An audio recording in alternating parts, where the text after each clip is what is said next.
Provérbios capítulo 29, versículo 25. Nós vamos introduzir então a nossa meditação com a leitura desse verso. Compreendendo o temor do homem, as origens do temor do homem e a solução bíblica para o temor do homem. Provérbios 29, verso 25. Provérbios 29, verso 25, a Bíblia nos diz o seguinte: quem teme ao homem arma ciladas, mas o que confia no Senhor está seguro. Então aquele que confia, que deposita sua esperança no ser humano, ele está numa situação de cilada, ele está pisando num terreno escorregadio. Ao passo que aquelas pessoas que confiam no Senhor, elas estão sempre seguras, elas estão sempre em um terreno firme. Como eu disse, irmãos, em princípio, há uma questão central na Bíblia. Quem você teme? Quem controla você? Você é controlado por Deus ou você é controlado pelas pessoas? A maioria das pessoas se preocupam ou temem o próprio ser humano. A maioria das pessoas se preocupam muito mais com o que os outros pensam do que com o que Deus pensa. Esse conceito, ele tem sido estudado, inclusive, por pessoas que nem são do meio cristão. Eles deram o nome de codependência. A definição de codependência é aquela pessoa que é viciada, ela é viciada em aprovação. Ela vive para buscar a aprovação dos outros. Ela vive querendo ser aceita pelos outros. Ela só consegue encontrar algum tipo de satisfação quando ela é aceita por um determinado grupo, quando ela é bem vista diante das pessoas. Mesmo que isso custe a sua dignidade, e mesmo que isso custe inclusive a verdade. Nós temos uma passagem no Novo Testamento que traz um pouco dessa ideia. Está lá no Evangelho de João capítulo 12, e fala assim lá no versículo 42, que tiveram algumas pessoas que se converteram a Jesus, que eram das autoridades do povo de Israel, mas por causa das autoridades, por medo das autoridades, eles resolveram se calar e não confessar publicamente que eram discípulos, seguidores de Jesus. Aí no versículo seguinte, no versículo 43, o autor nos diz assim: porque eles amaram mais a glória dos homens do que a glória de Deus. A gente pode dizer que esse é o codependente. É a pessoa que se preocupa mais com os outros. É a pessoa que quer a aprovação dos homens. Ele é indiferente à aprovação de Deus. E a Bíblia tem vários nomes para uma pessoa que vive assim. A Bíblia chama de temor do homem. A Bíblia chama de idólatra. A Bíblia chama de soberbo, orgulhoso. E o nosso propósito essas próximas semanas é pensar um pouco mais e olhar como é que a Bíblia trata a respeito desse tema. E de uma forma um pouco diferente que temos feito nas outras semanas, vocês hoje vão levar uma tarefinha para casa, para vocês fazerem durante a semana, orarem a respeito dela e tentar avaliar se você é uma dessas pessoas que é viciado em aprovação. Então o nosso propósito, irmãos, é voltar um pouco na Bíblia e a gente ir lá no livro de Gênesis e ver como foi que isso começou. Como é que foi que surgiu essa ideia de que nós tememos as pessoas, nós nos preocupamos com a maneira com a qual as pessoas nos enxergam. Então nós vamos ver um temor que está muito ligado à ideia de vergonha. Vamos em Gênesis, capítulo 3. A gente pode dizer que em Gênesis capítulo 3, nós temos a primeira aparição na Bíblia do temor do homem. Nós temos a primeira referência de uma passagem em que nós temos uma pessoa que está numa situação de exposição e ela está muito preocupada com o que o outro vê, a maneira como o outro lhe enxerga. E nós vamos ver que essa ideia de você estar tão preocupada com aquilo que as pessoas veem em você, percebem em você, está muito ligada à ideia de pecado. Então, Gênesis capítulo 3, o versículo é o de número 7, onde fala dos nossos pais, Adão e Eva, logo depois de terem comido da árvore do conhecimento do bem e do mal. No versículo 7 diz assim: abriram-se então os olhos de ambos, e percebendo que estavam nus, coseram folhas de figueira e fizeram cintas para si.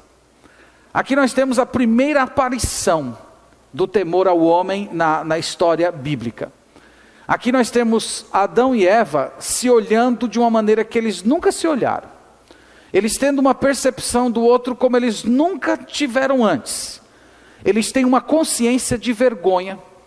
Eles têm uma consciência de exposição, de vulnerabilidade. Eles olham para o outro, um para o outro, e percebem que eles precisam de uma vestimenta. Eles precisam de algo que cubra a sua intimidade. A gente pode dizer que tanto Adão como Eva, eles estão diante dos olhos de duas pessoas. Eles estão diante dos olhos do cônjuge, que está enxergando a sua nudez, e eles também estão diante dos olhos de Deus, que está contemplando a nudez dos outros, de ambos no caso. E essa história, irmãos, vem se repetindo na Bíblia. Essa história ela perpassa toda a Escritura. De alguma maneira nós tentamos nos esconder de Deus, nós tentamos também nos esconder do olhar das pessoas.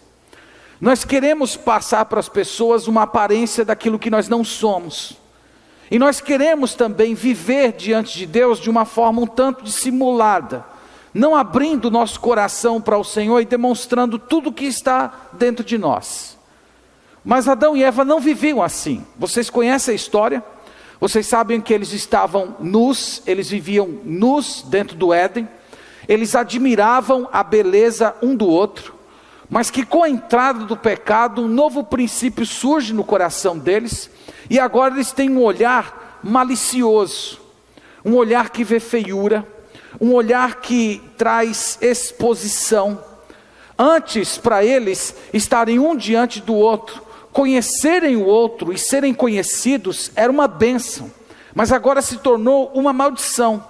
Aquele olhar cheio de afeto, cheio de amor, ele é transformado numa espécie de um olhar intruso, de um olhar indelicado. E aí à medida que você vai lendo a Bíblia, você percebe que a nudez, a exposição, ela se tornou uma grande maldição na história do Antigo Testamento.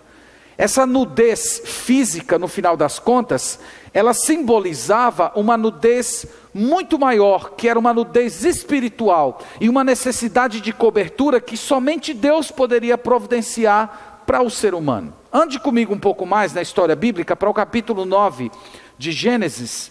Você vai ver uma outra situação de uma nudez que incomoda, de uma nudez que está ligada à exposição e que produz maldição. Gênesis capítulo 9, versículo 20, eu sei que vocês conhecem a passagem, mas Gênesis 9, verso 20 diz assim: sendo Noé lavrador, passou a plantar uma vinha, bebendo do vinho, embriagou-se e se pôs nu dentro de sua tenda. Cã, pai de Canaã, vendo a nudez do seu pai, fê-lo saber fora aos seus dois irmãos. Versículo 24.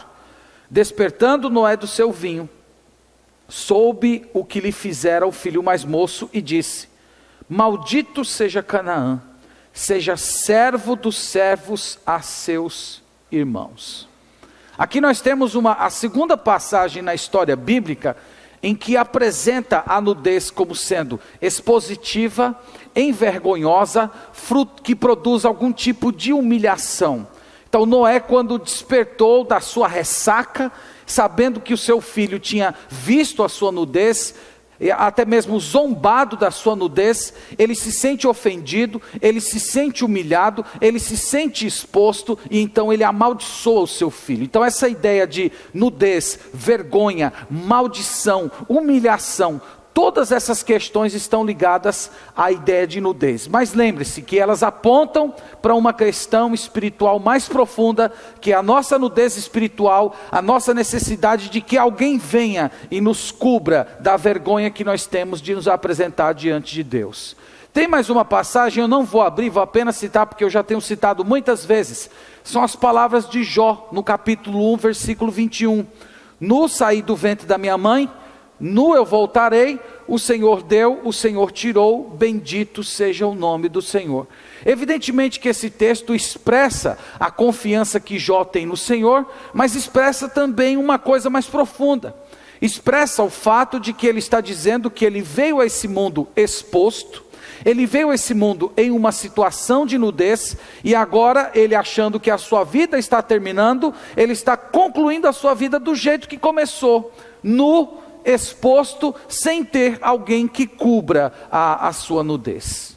Então, irmãos, essas passagens aqui, elas apresentam a ideia do temor de ser humilhado, do temor de ser exposto, e esse temor de ser exposto, de ser humilhado, de ter a sua nudez publicitada, vem do nosso pecado, vem da nossa necessidade de ser coberto, vem da nossa necessidade de sermos supridos por Deus, vem do fato de que nós olhamos para um Deus totalmente puro, e nós vemos a nossa pureza. Isso é com relação a Deus, e com relação às pessoas, a exposição apresenta a nossa feiura moral, espiritual e também física, e por essa razão nós nos sentimos humilhados, nós nos sentimos expostos, e nós tememos isso, de sermos expostos dessa maneira diante das pessoas e de Deus. Essa é a primeira maneira como a Bíblia apresenta o temor. Ela apresenta o temor como sendo um problema interno, é do seu coração. Você não quer ser exposto, você não quer ficar numa situação em que as pessoas zombem de você, como Noé foi zombado pelo seu filho. Por isso você teme o homem.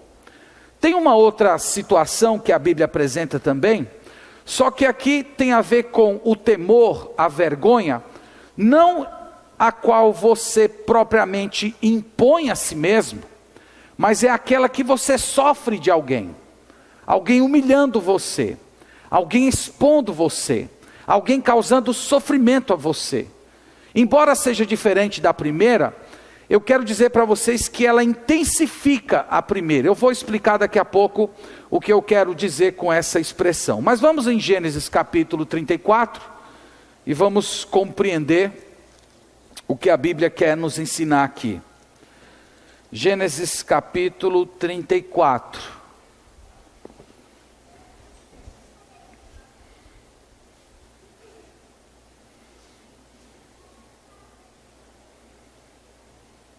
Gênesis 34 conta a história de uma jovem chamada Diná. E ela é violentada por um jovem chamado Siquém. Eu quero que, ao lermos o versículo, você note os vocabulários que a Bíblia usa para descrever essa infelicidade que essa jovem sofreu. 34, verso 1. Ora, Diná, filha que Lia dera à luz a Jacó, saiu para ver as filhas da terra. Viu a Siquém, filho do heveu Hamor, que era príncipe daquela terra, e tomando-a, a possuiu, e assim a humilhou. Versículo 5. Quando soube Jacó que Diná, sua filha, fora violada por Siquém, estavam seus filhos no campo com o gado. Calou-se, pois, até que voltassem. Veja o vocabulário que a Bíblia usa. A Bíblia usa maculada, que traz a ideia de desonrada, suja. Então aqui, irmãos, é aquele temor que vem de algo que fazem contra você. No caso de Adão e Eva, até no caso de Noé, eles se colocaram em situações de exposição. Eles se colocaram em situações de nudez. Mas aqui nós temos uma pessoa inocente, e que vem alguém e produz nela um grande sofrimento. Não sei se você já teve o privilégio de conversar com alguém que já passou por isso. por alguém que já foi violentado, que foi estuprado. Pessoas que passam por isso falam de constrangimento, falam de humilhação, falam daquela sensação de que todos estão olhando, mesmo você andando na rua entre desconhecidos, fala que se sentem como se estivessem nus, todo mundo vendo, todo mundo sabendo aquilo que aconteceu com você. Tem ainda no livro de Levítico, vamos ver uma outra situação em que a Bíblia apresenta a nudez. Peço que vocês tenham um pouco de paciência, eu sei que eu estou fazendo um pouco diferente do que costumo fazer, mas nós estamos tentando construir uma ideia do que a Bíblia afirma sobre nudez, e é por isso que a gente precisa consultar algumas passagens. Levítico capítulo 20,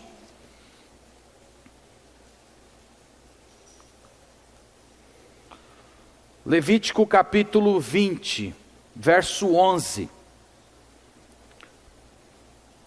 Levítico 20, verso 11, diz assim: o homem que se deitar com a mulher de seu pai, terá descoberto a nudez de seu pai.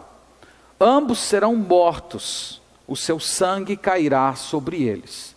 Então note que quando um jovem se relacionava sexualmente com a esposa do seu pai, o texto diz, ele estava expondo a nudez do seu pai, ele estava colocando seu pai numa situação de humilhação, ele estava colocando seu pai numa exposição pública, comparada à nudez. E temos um caso que foi bem trágico, está lá no livro de 2 Samuel, 2 Samuel capítulo 13, esse caso ocorreu com uma das filhas de Davi, uma jovem chamada Tamar, que ela foi violentada por seu próprio irmão, chamado Amnon. 2 Samuel, capítulo 13.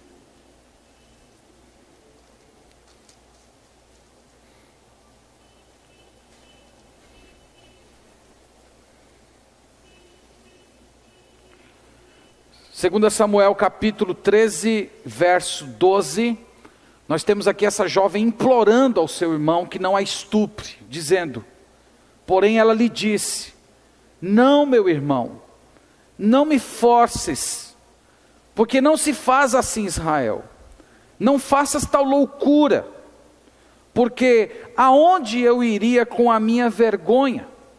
E tu seria um dos loucos de Israel. Agora, pois, peço-te que fales ao rei, porque não me negará a ti.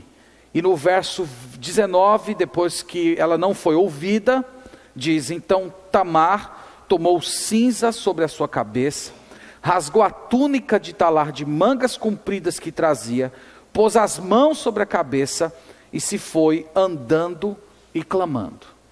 Então aqui você tem uma situação muito, muito trágica, de uma jovem violentada pelo seu próprio irmão, submetida a uma humilhação muito grande, tratada pior do que se trata uma prostituta. E aí depois esse homem expulsando ela de casa, e ela andando, vagando pelas ruas de Jerusalém, com sua roupa rasgada, com as mãos na cabeça, clamando por misericórdia. Uma situação muito terrível.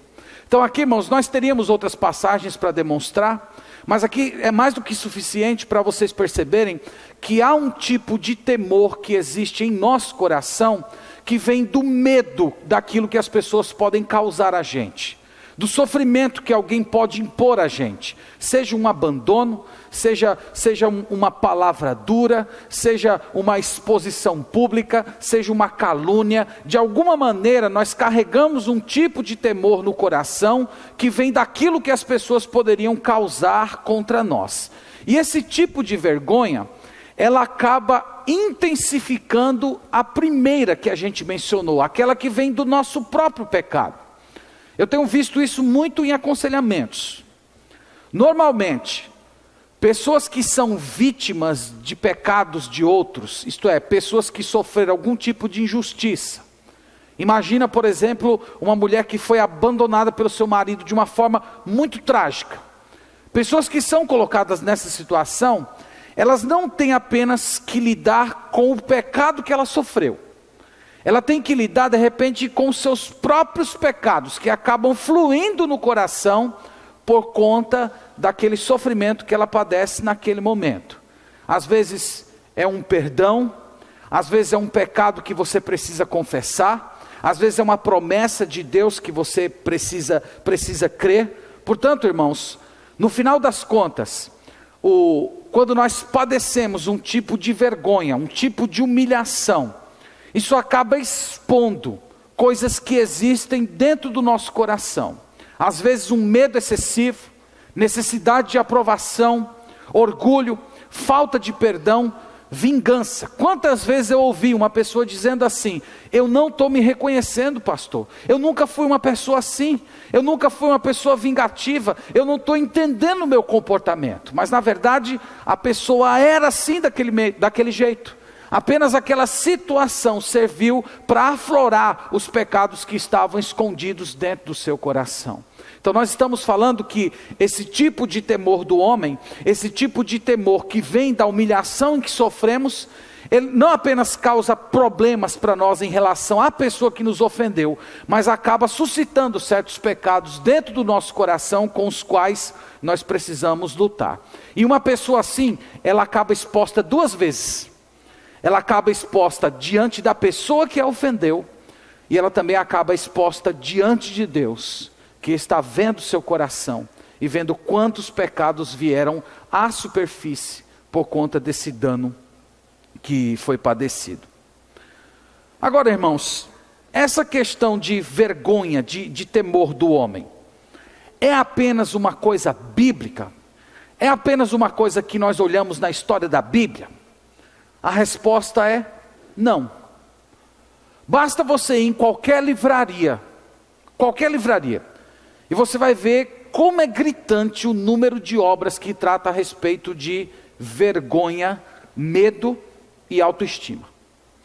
Você vai ver que são prateleiras e prateleiras que tratam dessa questão. E eu queria dizer para os irmãos que a maior manifestação do temor do homem, do temor dos outros, vem nessa palavrinha tão empregada pela psicologia hoje: autoestima. Vergonha e autoestima são irmãs gêmeas. Ambas estão arraigadas no pecado de Adão. Vergonha e autoestima sempre surgem por conta da opinião dos outros, da expectativa dos outros, daquilo que os outros acham, e também pelo não sentir-se bem consigo mesmo. A gente poderia dizer que a autoestima tem a ver com o modo como eu me sinto, e como eu me vejo, e como eu percebo que as pessoas me notam. E essa baixa autoestima que tanto se fala, nada mais é do que uma palavra secular empregada para falar da nudez bíblica. A baixa autoestima, esse sentimento de vergonha, nada mais é do que essa mesma nudez que nós temos na Escritura. Hoje nós vamos em reuniões de pais e mestres na escola, e os professores estão discutindo, em vez de ensinar matemática, língua portuguesa e etc. para os nossos filhos, eles estão discutindo o seguinte: como a gente pode aumentar a autoestima dos seus filhos? Como a gente pode fazer isso? E eu quero lhes dizer, irmãos, que o maior problema dessa questão da autoestima é esta ênfase no eu. Eu preciso. Eu posso, eu quero, eu preciso de um corpo bonito, eu preciso de mais dinheiro, eu preciso ser reconhecido, eu preciso ser amado, eu preciso ser importante, eu preciso ser valorizado para alguém, ou por alguém. E quando você visita hoje um escritório, um consultório de um psicólogo, ele apresenta para você uma suposta cura da autoestima. A cura da autoestima, entre muitas propostas, porque são infinitas propostas, porque hoje são muitas e muitas psicologias. Mas entre as mais famosas que eles apresentam, é a ideia de você ficar conferindo palavras de afirmação para si mesmo. Palavras de afirmação. Então você aparece lá diante do espelho, você é mulher, e diz: você é linda. Você é maravilhosa, você é desejável, olha como você é linda, veja, você é poderosa, você é uma rainha.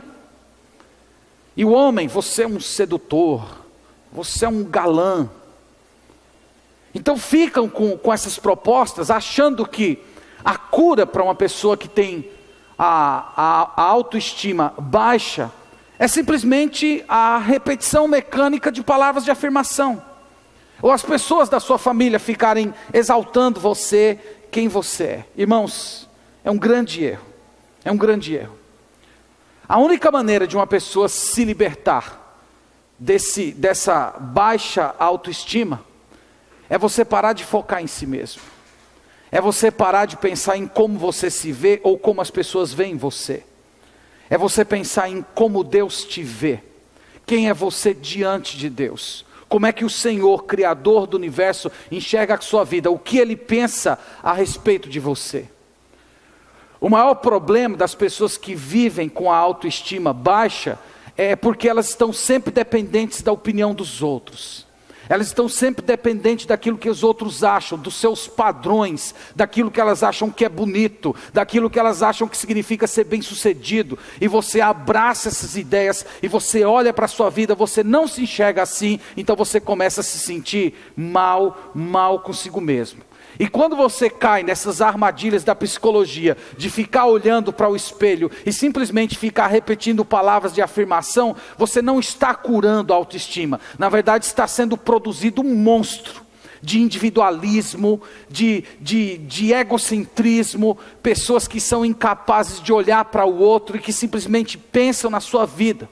É só você olhar para a televisão, para os meios de comunicação, pessoas que agem como animais, mal educados, que não pensam no outro, que não têm educação, e as pessoas glorificam dizendo, olha, fulano transpira autoestima, fulano é uma pessoa que não tem papas na língua, falando como se isso fosse uma coisa muito bonita e glorificável. Irmãos, isso não passa de ego inflável, de ego inflado, de ego cheio, porque não tem humildade, não tem contrição dentro do coração.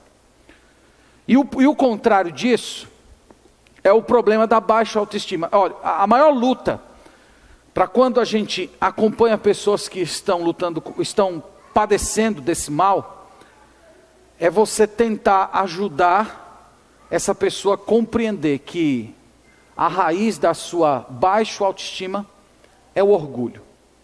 Essa é a coisa mais difícil. Essa é a coisa mais difícil. Porque normalmente a pessoa que está sofrendo disso, ela não se sente orgulhosa. Na verdade ela se sente como ela estivesse o contrário disso. Precisando de um pouco de orgulho. Precisando de um pouco de amor próprio. Mas na verdade, irmãos, é a sombra, é a face mais oculta do orgulho. É onde o orgulho se esconde mais. É por trás dessa questão da baixa autoestima. Porque a pessoa pensa que merecia mais. No fundo, ela acha que merecia uma aparência melhor. No fundo, ela pensa que merecia uma família melhor, um marido, uma esposa melhor, filhos melhores, uma condição financeira melhor. Ela se valoriza demais. Ela se valoriza tanto que ela é incapaz de aceitar as condições de vida que Deus lhe entregou. Então quero dizer a você essa noite que qualquer proposta que tente curar problemas de baixa autoestima, simplesmente com palavras de afirmação, é ineficaz. Às vezes passa por cima da ferida superficialmente, e quando não, produzem esse monstro de individualismo e de egoísmo. A gente pode ver isso, irmãos. A gente pode ver que essas questões bíblicas, elas permanecem. Eu posso dar alguns exemplos para vocês. Por exemplo, em questão. Nós vivemos no Ocidente, e o Ocidente é muito marcado por pornografia e propaganda sexual. Mas mesmo assim, mesmo diante de tanto bombardeio de imoralidade, a nudez ainda continua sendo um tabu.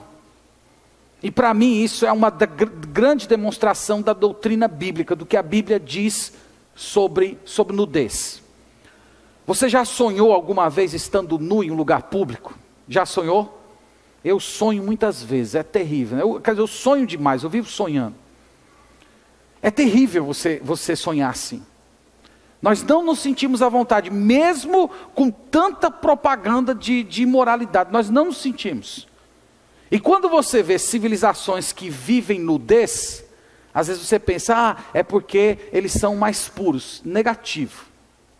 Onde há maior nudez, há maior depravação espiritual. Então às vezes você chega numa certa civilização, como os missionários chegam, contra lá todo mundo peladinho. E diz, é que nem Adão e Eva. Negativo, não tem nada de Adão e Eva ali.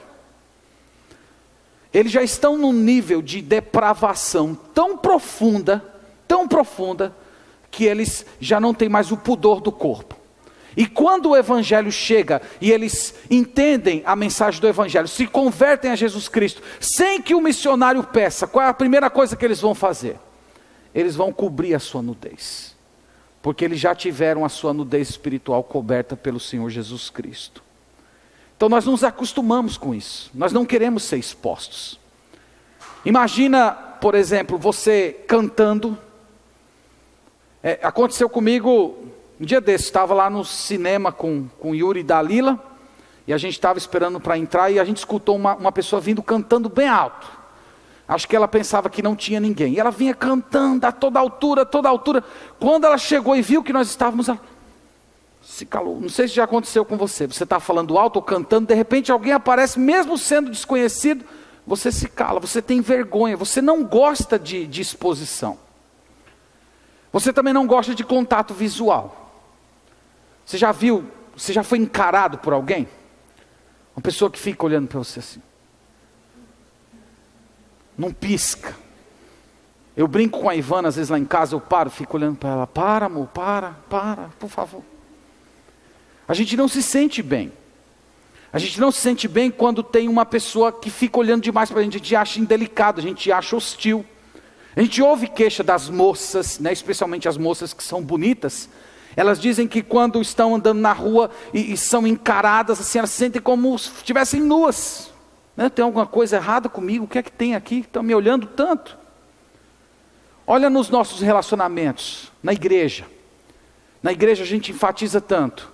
Vamos ser sinceros, vamos nos abrir, vamos procurar pessoas, contar os nossos pecados, contar os nossos problemas, procurar ajuda. Mas parece que de alguma maneira a gente constrói muros, especialmente sobre os nossos erros.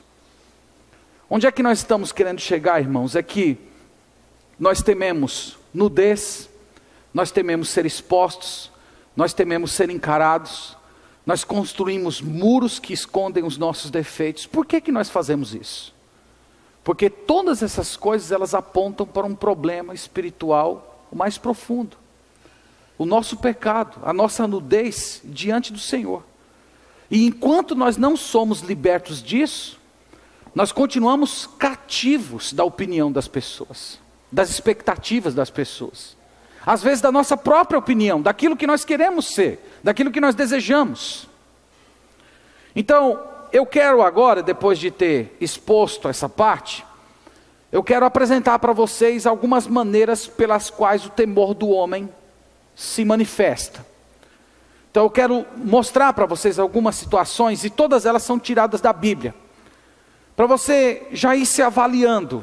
Será que eu sou uma pessoa que temo excessivamente o homem? Será que eu sou uma pessoa que me preocupo mais com a opinião dos outros do que com a opinião do meu Criador? Então tem algumas, a lista é grande, e a gente não teria como esgotar aqui, mas eu posso mencionar algumas. Primeiro, você é muito pressionado por grupo. Aquela chamada pressão de grupo influencia você. Quando você está no meio de um grupo, você acaba cedendo a querer ser igual a eles, a pensar igual a eles, a contar as mesmas piadas dele, porque você não quer ser o patinho feio da turma. Você não quer ficar de escanteio. É esse conceito que os psicólogos chamam de codependência. Essa é uma manifestação. Outra manifestação, a supervalorização da imagem de sucesso. Você quer passar para as pessoas que você é bem sucedido. Você quer passar para as pessoas que você vive bem, que você tem relacionamentos bons, que você é seguro financeiramente. Uma outra manifestação muito comum do temor do homem é o medo de dizer não, mesmo quando é o correto. Você tem dificuldade em dizer não. Às vezes você não tem condições de fazer alguma coisa, mas só pelo medo do que a pessoa vai dizer, você se abarrota de coisas e faz coisas mal feitas e peca, porque você deixa de fazer outras coisas que são importantes, porque você não consegue dizer não. Isso é medo do homem, isso é você se preocupar com o que as pessoas vão achar de você. Dentro do nosso casamento também há manifestação do temor do homem. É quando você olha para o seu cônjuge e você age como se precisasse de uma coisa dele. Você diz, eu preciso do seu reconhecimento, eu preciso da sua atenção, eu preciso do seu respeito. E o temor do homem se manifesta quando você, não tendo essas coisas, isso desestabiliza você, tira você do chão, você fica completamente perdido. E toda vez que você é dependente de uma pessoa, quer você queira ou não, você é controlado por ela. Você é controlado.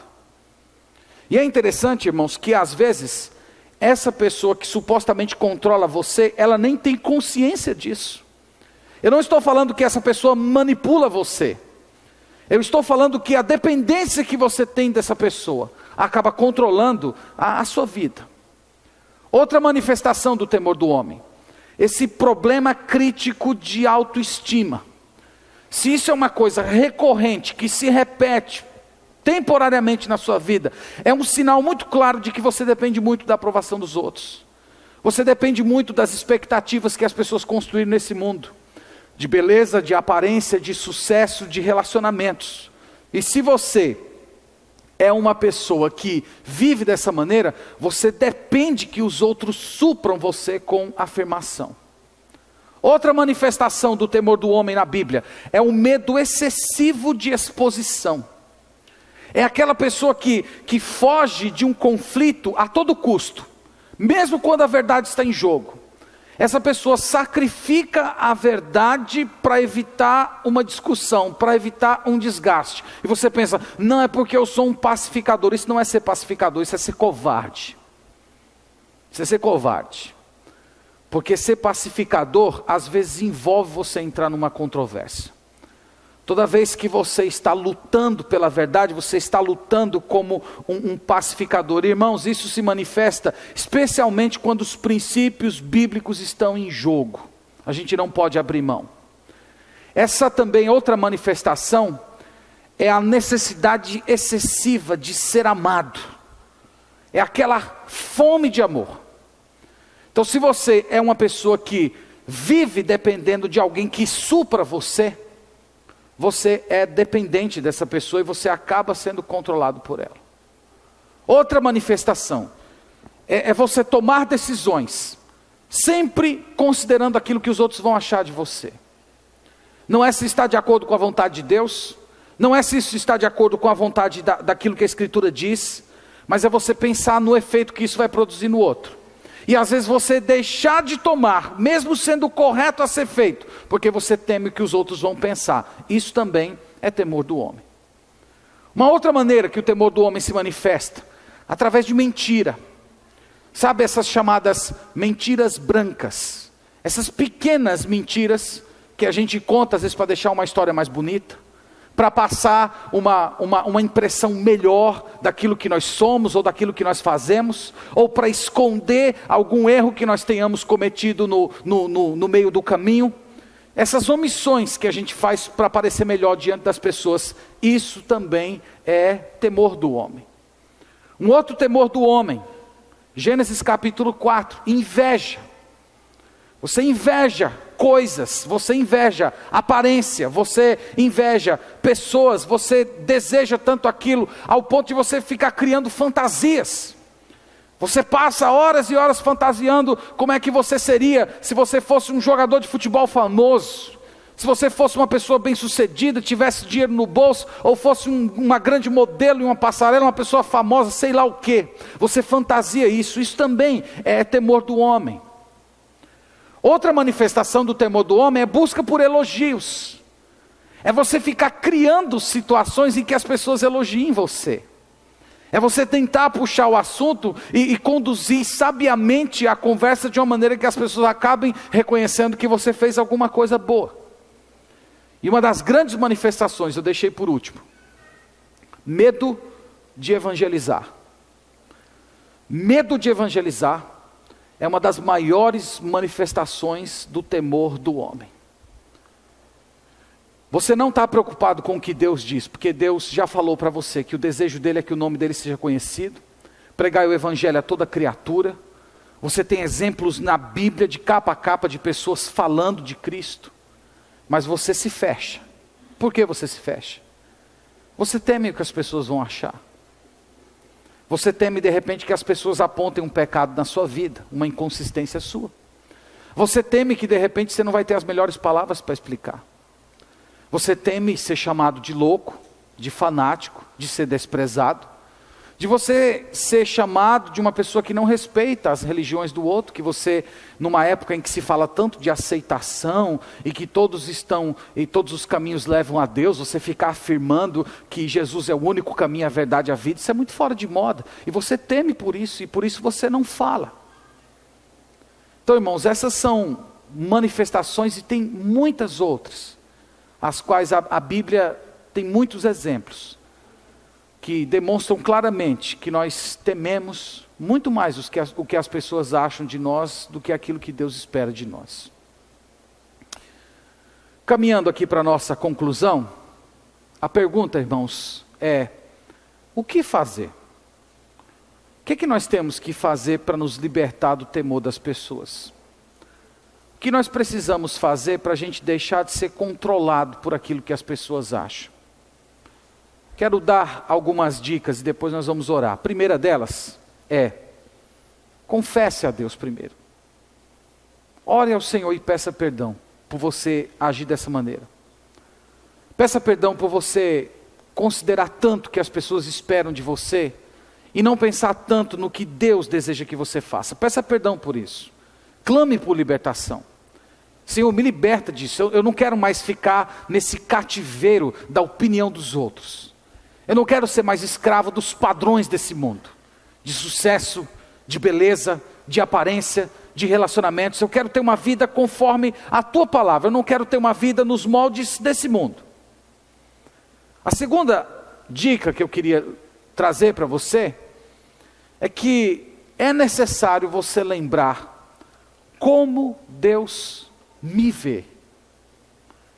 Em lugar de como as pessoas me veem, como Deus me vê. E aí você vai se lembrar que Deus te vê primeiro como filho. Deus te vê como uma pessoa santa. Deus te vê como uma pessoa amada em Jesus Cristo.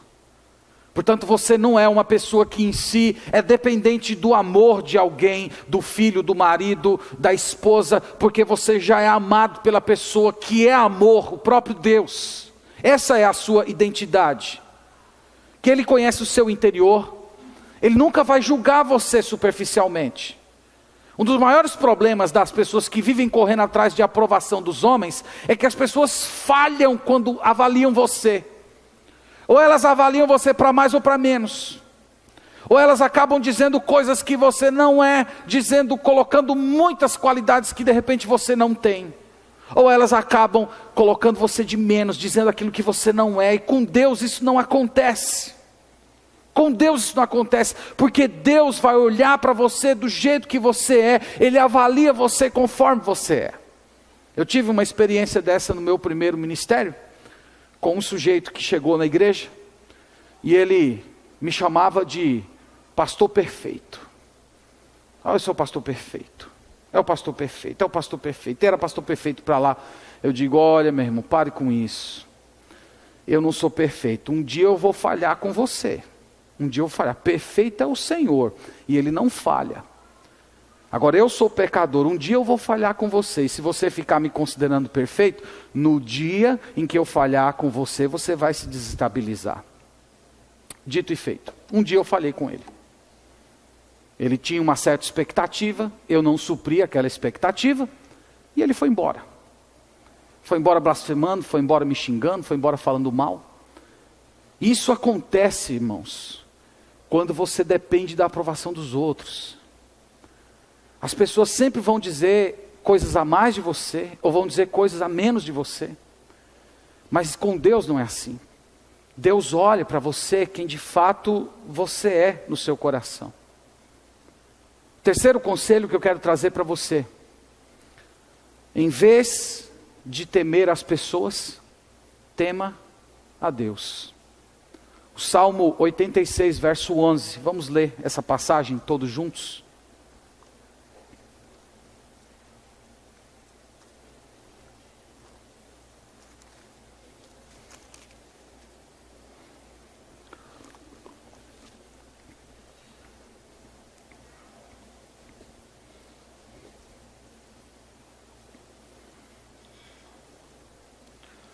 Salmo 86, verso 11.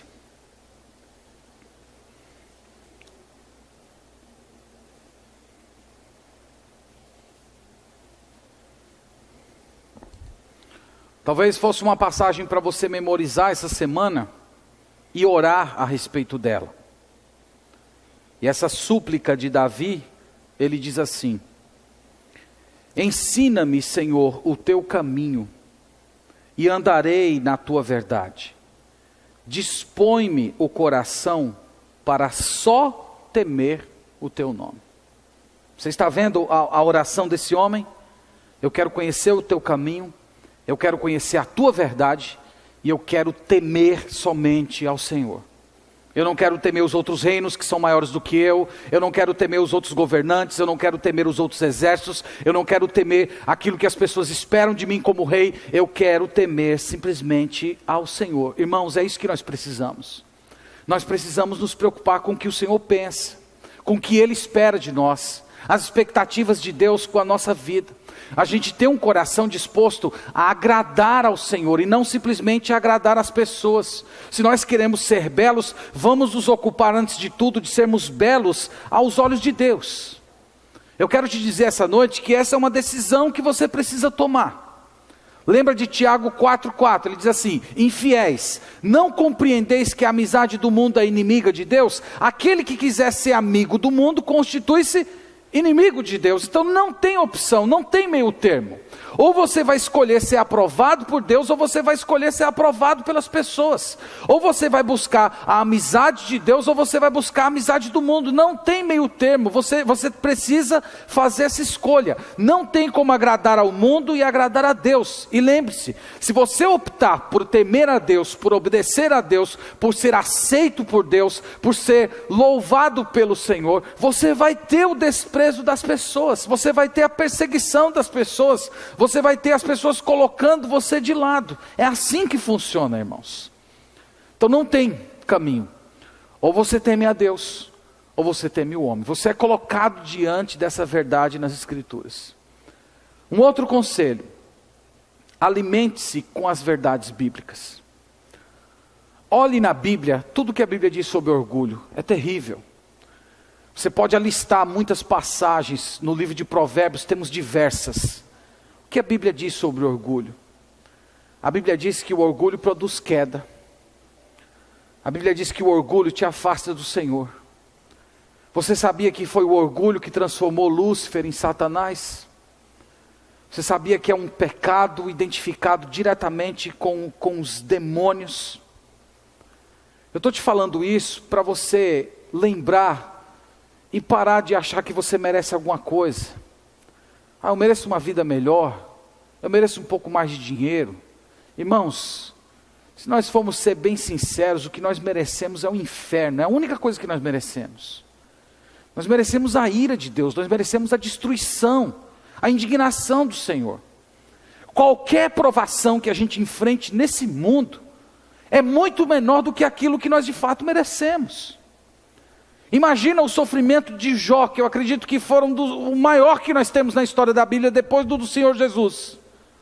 Jó que perdeu tudo, perdeu a sua saúde e a sua dignidade. Isso ainda foi muito menor do que ele merecia, porque ele merecia a condenação eterna, eternamente sendo punido por Deus no inferno, e ele não foi. Nós não pensamos assim.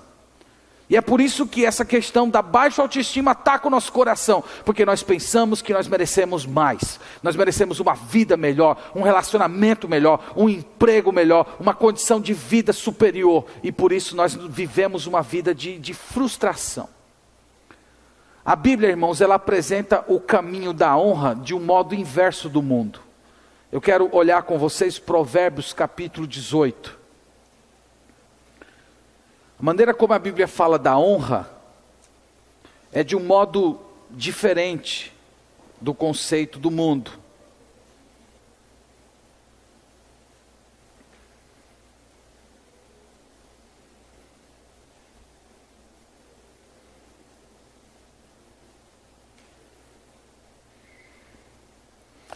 Provérbios 18, verso 12. A palavra do Senhor nos diz assim: antes da ruína, gaba-se o coração do homem, e diante da honra, vai a humildade. Ele está falando que tem um degrau para você ser honrado. Antes de você ser honrado, você tem que ser humilde. Vocês sabem que no mundo não é assim. No mundo você cresce, você cresce, você cresce. E à medida que você cresce, você tem honra. Na Bíblia, o caminho é por baixo. Teve um pastor que já está com Cristo que ele dizia isso. O caminho de baixo é por cima. O caminho de cima é por baixo. Então, se você quer ser honrado, seja humilde. Porque o texto diz que se você se gaba da sua aparência, das suas condições, da sua inteligência, dos seus relacionamentos, ele diz aqui que antes da ruína se gaba. Então o próximo passo, depois dessa exaltação de quem você é a sua ruína, é a sua destruição. Então lembre-se dessa verdade. Eu desejo essa noite que você se permita ser inspirado pelos exemplos bíblicos. Olha os grandes homens e mulheres de Deus na Bíblia. Eles buscaram a aprovação das pessoas. Moisés buscou ser aceito pelo povo de Israel. Você acha que Elias buscou ser aceito por Acabe, rei de Israel, e por Jezabel? Se tinha duas pessoas que alguém queria impressionar, eram aqueles dois reis. Ele confrontou, ele trouxe a palavra de Deus, ele enfrentou, ficou sozinho sendo perseguido. Olha João Batista, indo lá confrontar o rei Herodes por causa do casamento dele, um casamento impuro, e ele não se calou e por causa disso ele perdeu a sua cabeça. Olha o exemplo do apóstolo Paulo, que diz que tudo que ele tinha, ele considerou como esterco para poder ganhar a Cristo. E o que dizer do próprio Senhor Jesus Cristo? Nunca buscou a aprovação das autoridades religiosas da sua época. Foi chamado de louco, foi chamado de endemoniado, foi chamado de impuro. Por que você quer ser tratado melhor do que ele? Então essa noite, a nossa oração é que Deus nos liberte, irmãos, desse cativeiro da opinião dos outros. Que nós temamos somente ao Senhor. Que Deus nos ajude, que Ele nos abençoe, para que nós sejamos libertos de uma vez por todas disso. E nós nos preocupemos com o que o nosso Deus deseja, com aquilo que Ele espera. E dessa maneira nós vamos viver uma vida que glorifica ao Senhor. Portanto, temamos ao Senhor. Amém.